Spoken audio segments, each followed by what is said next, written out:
polemik ijazahnya Pak Jokowi kan ini udah diverifikasi di KPU mestinya Mas Ilham. Dari mulai tingkat kota sampai ke KPU RI saat Pilpres. Ya, pertama saya ingin menjelaskan dulu tugas KPU dalam rangka melakukan verifikasi. KPU itu juga melakukan verifikasi tidak hanya ijazah, tetapi juga kesehatan dan banyak hal lain. Nah, kita melakukan POKJA, kelompok kerja yang melibatkan misalnya dokter kesehatan. Ketika itu kita melibatkan misalnya RSPAD dalam rangka memeriksa kesehatan dari calon presiden. Nah, kemudian juga dalam tim melakukan verifikasi kami buat POKJA.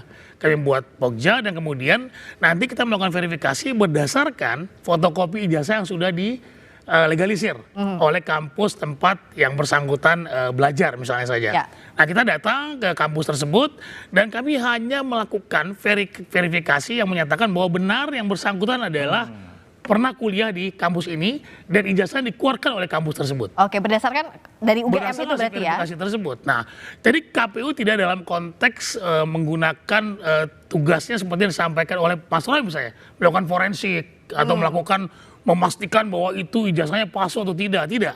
KPU hanya memastikan bahwa UGM, kita mau tanya nih, gitu kan? Apakah kemudian Pak Jokowi pernah berkuliah sini dan ijazahnya dikeluarkan oleh Anda? Benar, sudah cukup. KPU menganggap bahwa itu adalah benar bahwa Pak Jokowi adalah lulusan atau kemudian lulus dari UGM berdasarkan fotokopi ijazah digalisir diserahkan kepada kami sesuai dengan persyaratan peraturan perundang-undangan. Nah, itu tugas KPU, tidak melakukan tugas-tugas forensik atau memeriksa, memakai kacamata dan sebagainya, tidak sama sekali.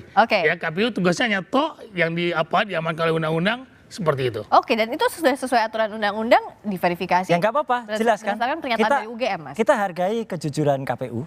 Ya, memang KPU kan tidak memeriksa forensik itu, jadi menyerahkan kepada UGM lagi. Jadi makanya nggak apa-apa kalau kita challenge UGM, nggak apa-apa, kita hormati KPU. KPU sudah menjalankan tugas dengan benar.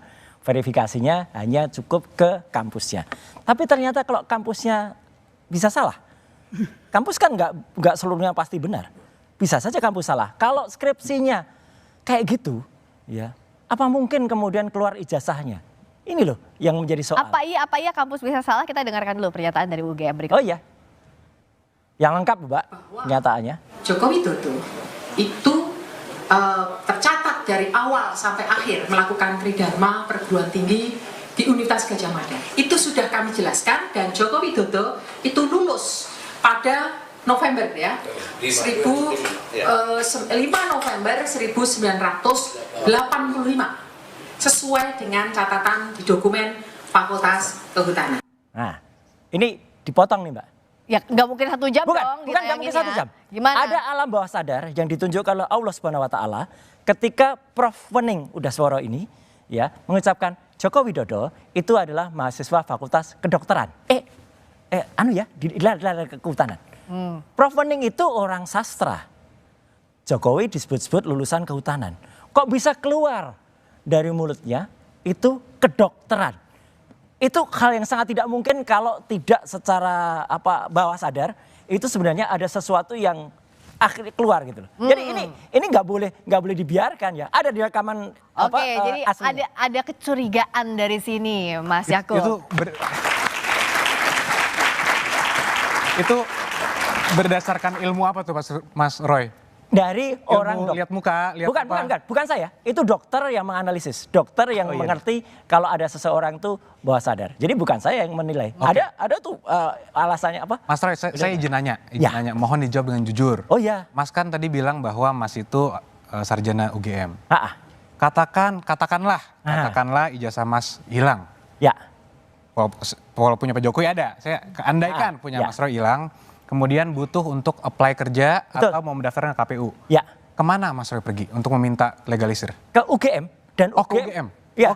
Dan UGM mengeluarkan bukan ijazah yang sama dengan kita lulus dulu loh. Ini yang penting. Iya, tapi Anda berarti ke UGM keterangan. ya? Oh iya. Oh iya, berarti mempercayakan UGM sebagai yang mengeluarkan. Karena saya lulusan sana asli Mas. Berarti clear. Berarti Pak Jokowi kemarin sudah diberikan verifikasi oleh UGM. Ya berarti kalau Anda konsisten ya clear. UGM sudah memberikan statement. Nanti bisa dilihat Mas. Apakah ijazahnya Pak Jokowi yang katanya tidak pernah diserahkan kepada orang lain itu sama dengan yang beredar? Sekarang jawab juga jujur Mas sudah pernah lihat ijazah yang kemarin di bawah? Oh, sudah pasti dong Mas. Sudah pasti. Sama nggak dengan yang kemarin-kemarin itu ditunjukkan? Nanti biar di persidangan dilihat. Nggak jujur Mas. Tapi begini Mas. Nggak jujur Mas. Gini Mas. Karena saya tidak mau melampaui otoritas juga. Jadi kalau ada seorang ahli yang mengatakan bahwa saya sudah menganalisa ada dokumen saya ambil dari online, saya analisa kiri kanan Enggak, kiri ini sama kanan. sekali bukan online. Dari mana Mas yang ijazah Mas ambil? Ijazahnya adalah memang kan ijazah kita pastikan dari ketika skripsinya itu tidak benar, ya ijazahnya pasti Bukan, tidak Mas benar. kan menganalisa ijazah. Ada katanya fotonya tidak sesuai dengan itu dari mana seorang source-nya? yang menuliskan dia, katanya dia mendapatkan langsung dari Pak Jokowi. Oke, tapi apakah boleh sebagai seorang ahli, Mas kan seorang ahli, sering di persidangan kan? Ya. Boleh nggak source of Kita dokumennya harus itu? percaya. Nggak, boleh nggak source of dokumen yang dianalisa seorang ahli forensik Aha. itu bukan berasal dari dokumen asli? Makanya kita tunggu. Menganalisa kopi. Oh Boleh nggak apa-apa. Boleh Makanya nggak nanti tapi? kita tunggu kalau Mas punya yang asli, ya kita bandingkan. Kalau itu ternyata yang kemarin dianalisis juga oleh saya dan Dr. Respon itu tidak benar.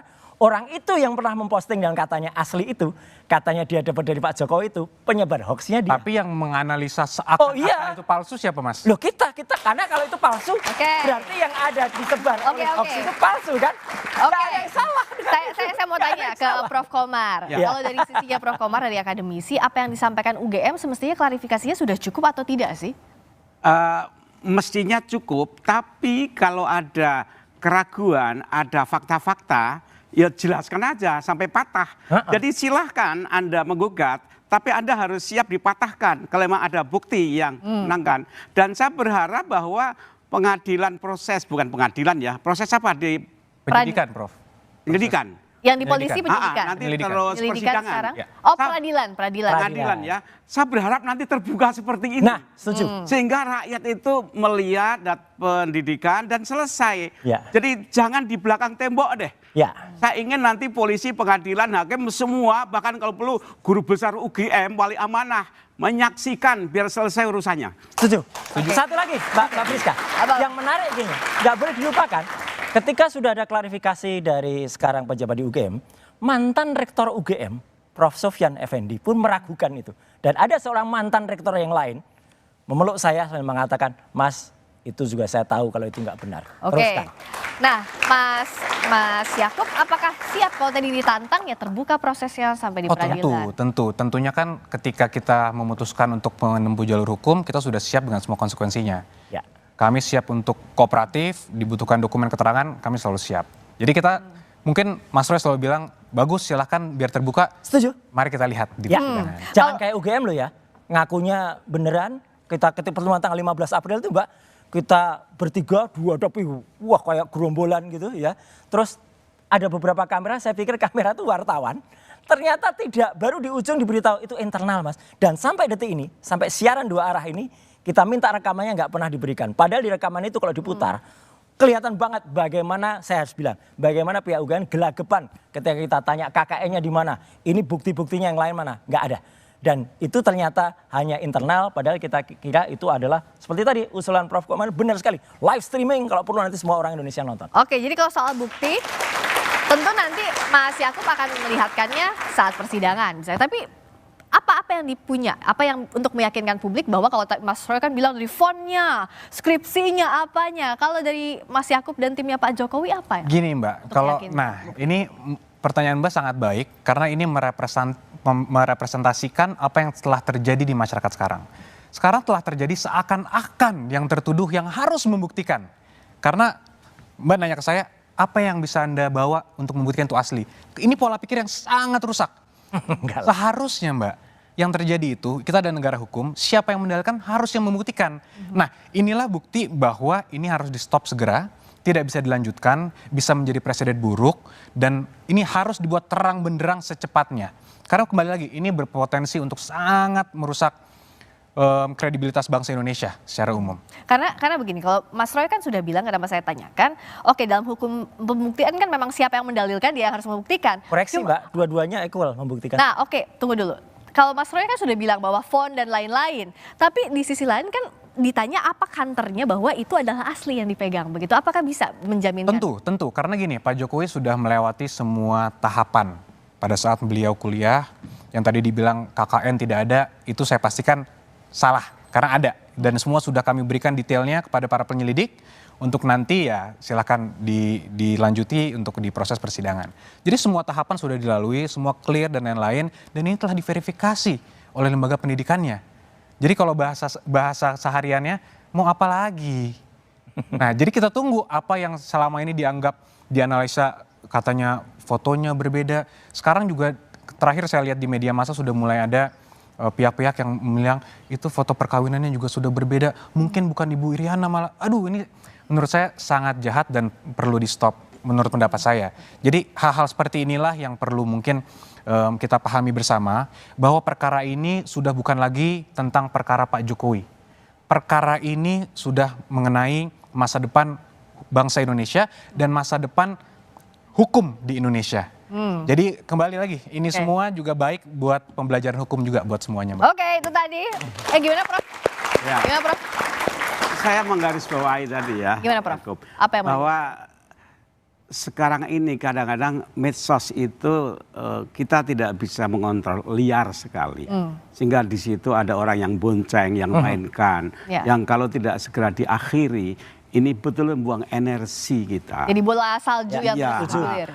sehingga pertanyaannya, ini sengaja orang menciptakan panggung atau panggung menciptakan aktor gitu. Nah, Jadi sekarang ini antara aktor dan panggung sudah sulit dibedakan karena ini jadi panggung dan aktor menyatu di situ. Mana aktor menciptakan panggung atau panggung menciptakan aktor? Kita jawab di dua arah sesaat lagi. Dan keluar.